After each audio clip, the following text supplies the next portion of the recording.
Good day. I'm Dr. Mark Andrew Holacek, Thomas Jefferson scholar and philosopher, historian. And today I'd like to talk to you about, give you a talk titled Blotting Out the Faces of Our Founding Fathers. Filmmaker Arlen Parsa has recently undertaken a project that blots out the faces of all the signers of the Declaration of Independence on John Trumbull, a famous painting of the same name, the Declaration of Independence. Trumbull was a dear friend of Jefferson, whom he met in England and actually stayed for a summer, I think the summer of 1786, with Jefferson in France. Now, Parsa's stunt has, unsurprisingly, blotting out the faces of the signers of the Declaration who owned slaves, has unsurprisingly gave him a lot of notoriety. It might have seemed to be a frivolous undertaking for Parsa, something, to pass the time in coronavirus days, but that's doubtful. He did not just check off all the slaveholders in the painting of the Declaration, he blotted out their faces. Now, that move speaks volumes. There's a delicatessen point that Parsa is trying to make. The signers of the Declaration who owned slaves were evil men. And he, by blotting out their faces, is much superior in moral wisdom. Now, there's a trend in the last few decades that theses that might help to mend the strained relationship between the race in this country by tweaking the truth. These theses tend to get published. And that seems reasonable if one only has to look at the publications. I looked at recently the publications from 2019 to today. How many of those on Jefferson are concerned Jefferson's racism and concerned him as an owner of slaves? Now, the idea is if we tweak the truth today and talk about race and slavery and founding fathers as racists and so forth, we tend to get celebrity. The authors who do that will get celebrity. And theses that merely aim to describe events as they happened from the perspective of the persons who lived at that time. These theses don't get published. Now, Parsons' project, he's not an historian, I have to add. It's an illustration. Who can hate Parsa for helping us grasp just how vociferous, how wickedly evil those who owned slaves in the Continental Congress actually were. His project, I argue, ought to award him a singular feather, a large and beautifully colored feather for his filmmaking chapeau. Something, however, has gone awry. We are in an enviable position to discuss the evils of slavery today just because of the efforts of the Founding Fathers. Consider Jefferson's Declaration of Independence and its global influence over the centuries. Consider, in addition, Jefferson's draft, where a paragraph talking about the evils of slavery, a very large, enormously large paragraph, was excised by the Congress at the time. Now, all the members of the Congress, the Founding Fathers, for example, knew that slavery would die in its own time. It was an institution bound not to last. The key was, when would it best end? Southern states at the time were too heavily invested in the institution of slavery. And, with the war with England, this was really a bad time to discuss the issue of eradication of slavery. Now, what about our discussions today on slavery and race? There are many incommodious truths concerning American slavery, many which are glossed over or ignored in these politically correct, woke times. Black slaves were captured and sold by West African kings, shipped to England, and then brought, among other places, to the northern ports of this country, where they were then sold to Southerners who needed the labor of slaves. Okay. With the trade of slaves, there were also seldom told and sad but true stories African kings who thrived monetarily and through large increase in celebrity by selling African slaves, captured in wars to gather slaves to slave traders. Uh, King Tegbiso of Giso, for example, is one instance. There are stories of free blacks owning slaves for ease of living and elevation of social status. In my book on Lynchburg, I talk of Madame Elizabeth Langley of Lynchburg, who ran a prostitution house and had blacks. She was a black person, had black slaves. Of numerous white slaves in Lynchburg, 2 are listed at point of honor, the residence in Lynchburg of Dr. George Cabell's place, as part of his luxury tax for the War of 1812. So white people were slaves, believe it or not. And of slaves freed by sympathetic owners who had come to find life as free black persons worse than being a slave. Jefferson's own James Hemings, Sally Hemings' brother, was freed by Thomas Jefferson. James Hemings was a gourmet cook. He learned French cooking in France when he went there with Jefferson. And Jefferson did grudgingly agree to free him. And I think it was in 1802, several years after being freed, he committed suicide. And that certainly had to weigh heavily on Thomas Jefferson. Now, my point is this. The moral atrocities of slavery are today amply covered, but only the moral atrocities of slavery are today amply covered. Due to political correctness in today's woke climate, we craft the sort of history we want to hear, and it's exclusively a history of whites hating blacks, of whites being oppressors, and blacks being oppressed.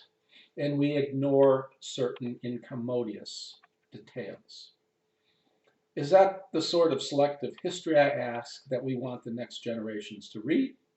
Shall we just blot out the faces of those whom we deem to be hypocrites instead of trying to understand why they behaved and thought as they did? We are quick to criticize them, yet it's fair to ask, would we have behaved and thought any differently had we been in their places? I'm sure that we wouldn't have. There is also the yarn of the pious anti-slavery North and the wicked pro-slavery South, in the notion that the Civil War was fought over the issue of slavery. That is something I find greatly objectionable, because black people were certainly treated just as poorly in the North as they were in the South. In many cases, they were treated better in the South, in the sort of freedom that a freed black had in the accommodating, I say that tongue-in-cheek, North was not always a better life.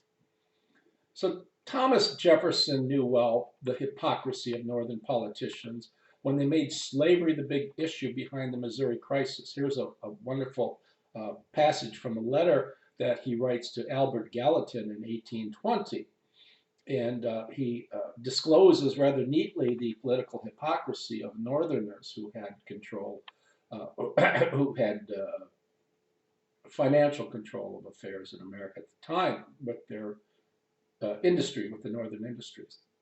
Jefferson writes, "Nothing has ever presented so threatening an aspect as what is called the Missouri question.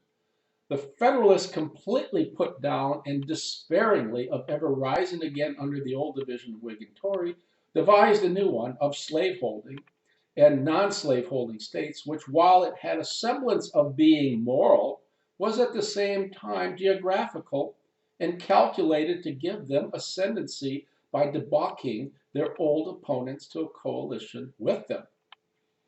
He adds, "Moral the question certainly is not, because the removal of slaves from one state to another, no more than their removal from one country to another, would never make a slave of one human being who would not be so without it. Indeed, if there were any morality in the question, it's on the other side, because by spreading them, the slaves in other words, over a large surface, their happiness would be increased, and the burden of their future, the burthen of their future at the time, liberation of the future liberation lightened by bringing a greater number of shoulders under it. However, it served them to throw dust into the eyes of the people and to fantasticize them while to the knowing ones it gave a geographical and preponderant line of the Potomac and Ohio, throwing 14 states to the north and east, 10 to the south and west. So, famously called the diffusion argument. I'll come to that later. Now, the issue for Jefferson, and I think he's absolutely correct, is one of political clout as a result of Jefferson's, Madison's, and Monroe's presidencies. The Federalists have shrunk to virtual non-existence. And so they have rallied around, says Jefferson, a new issue, slavery, and they aim to fatten their lean bodies by making themselves true champions of its eradication. Eradication of slavery would cripple the Southern economy and bring the North to political prominence. Jefferson continues in the letter. With these, i.e. the Federalists, therefore, it is merely a question of power, but with this geographical minority, it is a question of existence. For if Congress once goes out of the Constitution to arrogate a right of regulating the condition of the inhabitants of the states, its majority may and probably will next declare that the condition of all men in the U.S. shall be that of freedom, in which case all whites south of the Potomac in Ohio must evacuate their states, and most fortunate those who can do it first, and so far this crisis seems to be advancing. Now, Jefferson is correct when he says the issue is not about slavery, it's about political clout. Rallying the northern states around the issue of slavery during the Missouri crisis. The northern economy did not need the labor of slaves, I might add, as did the southern economy, though the northern mills thrived on southern cotton. So rallying was a way of resuscitating moribund Federalist political power. Northern political clout by rallying around slavery, for instance, is evident years later in the 1860 presidential election, in which, as we all know, Abraham Lincoln handily won the popular vote and overwhelmingly won the electoral vote without carrying even one southern state. Jefferson was aware of the increasingly large populations in the northern and eastern states and unevenness of representation in the House of Representatives. His concern was that Southern interests in the South was strongly states' rights, pro-states' rights, would be swept under large Northern rugs. In short, Northerners were paying mouth honor to the issues of the evils of slavery in order to militate against Southern political interests and bolster their own interests. Jefferson's well-founded fear was that by forcing the issue of eradication of slavery at the time of the Missouri crisis, that would have left the South with no options but secession or war. And was he right? Now, Jefferson today is roundly criticized, and I think unfairly, for racial hypocrisy. He argued for racial equality, yet he likely thought that blacks were deficient in imagination, beauty, and intellect. In such things, he differed, I argue, from little from most others of his day, and he did little to free his slaves. So the sentiment of a large number of Jefferson scholars goes. He was hypocritical when it came to his notions, his sentiments about black people, and he didn't free his slaves. He was a racist and a hypocrite. Okay, his views on slavery, his views on blacks and black inferiority, he states, okay, so there's no question to deny them, but there is one question that needs to be answered. Where would Jefferson's slaves, if free, have gone to ensure that their life as freedmen would be better? Too little has been written about persons of color once freed who had found freedom insufferable. Jefferson certainly knew that. The suicide of James Hemings, for example, after his freedom certainly had to be a large blow to him. And it certainly is one of the reasons why he freed so few slaves during his lifetime. They had to be, for Jefferson, and we have letters from grandchildren that back this, they had to be skilled in a craft and ready for emancipation, Another condition he insisted on was that they had to be light-skinned so that they can assimilate in white culture with their craft. Now, Jefferson's slaves, most of them certainly, loved and respected him and would probably have balked at the opportunity to be freed, lest they found themselves in a worse condition. That was always a possibility. Now, it just might be that humans, following Freud in his 1933 book, I think it is, Civilization Discontents, find security much more attractive than freedom. You know, the argument certainly can easily be made, given that people, you know, Paquet, Jean-Jacques Rousseau leave the natural wild condition and go into social settings. Now, Jefferson was certainly more far-seeing than hypocritical on the issue of slavery. Few scholars record his prescience when he says in Query 14 of Notes on Virginia of certain political objections to freeing blacks. Now, Jefferson begins Query 14 with a question. Why not retain and incorporate the blacks into the state and thus save the expense of supplying by importation of white settlers the vacancies they will leave? He answers, deep-rooted prejudice is entertained by whites. Reason 2, 10,000 recollections by the blacks of the injuries nature has made. He mentions, without amplifying, new provocations, and he ends with a fourth reason, the real distinctions which nature has made, and then he talks about many other circumstances, you know, that'll divide us into parties and produce convulsions. His worry is that there's going to be an enormously large racial war where one race or the other is going to be eliminated, and that's what he says. Now that's a powerful passage, and scholars who do reference the query seldom take notice that Jefferson there blames whites on account of their prejudices and that he underscores the recollections of injuries over many decades suffered by blacks. He's making great concessions to Americanized Africans. Whites' prejudices and the painful recollections of blacks make it, for Jefferson, almost inevitable that there will be racial wars if blacks are freed. The numbers of slaves in Jeffersonian Virginia at the time of his Notes on Virginia, I think, is something like 11 to 10. For every 11 whites, there are 10 blacks. It has been over 150 years since blacks were formally emancipated, and around 250 years since Jefferson penned his sentiments in Notes on Virginia and elsewhere in numerous letters. And the tension and hatred between the races in many pockets of the country seems to be as strong as ever. We ought to be chary about blotting out the faces of past prominent figures of our great men and our great women, and thereby assume a position of moral superiority.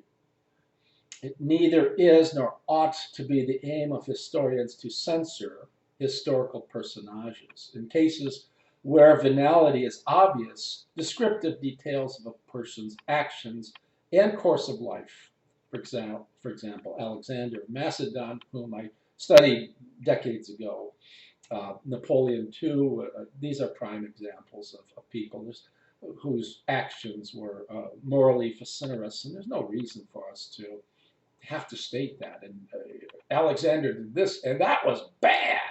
That's what you have to do today to get published. That was bad. Slavery is bad. Okay, pure descriptive. You know, the artistry of pure, simple, descriptive accuracy in a honest, clean narrative where integrity and truth are important desiderata. Those things are important. They'll speak for venality. In cases where venality is not so obvious in figures, you know, discretion is warranted. Now, we might exercise more scholarly caution if we remembered this inconvenient truth. Rogues and charlatans most readily see roguery and charlatanry in others. And I offer that.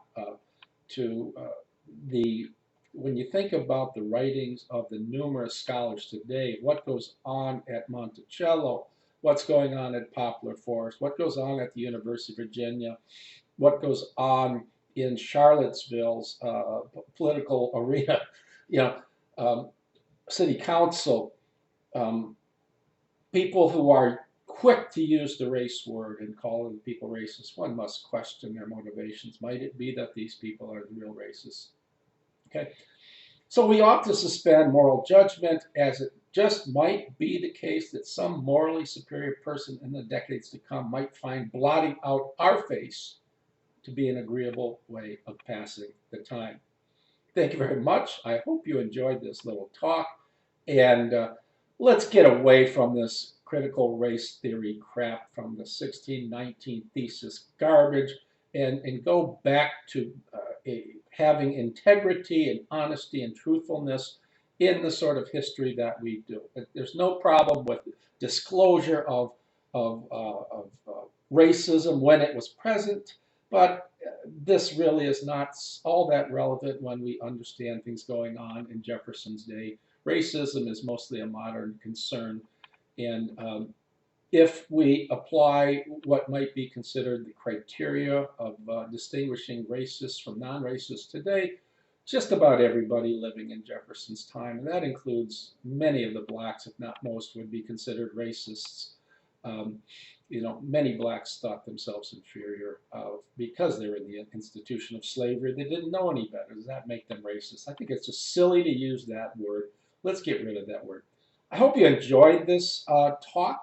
I enjoyed giving it. And let's fight back against these idiots like Parsa who are shooting for quick celebrity. And let's have people know we're not going to put up with this sort of garbage. We're going to fight against the sort of garbage of contaminating and changing our history to create these happy narratives or these nasty narratives about how wicked it is to be a white oppressor and how disgusting it is to be part of the oppressed minorities. This is just not what happened in early American history. So let's get beyond that. Thank you, and I hope you enjoyed this.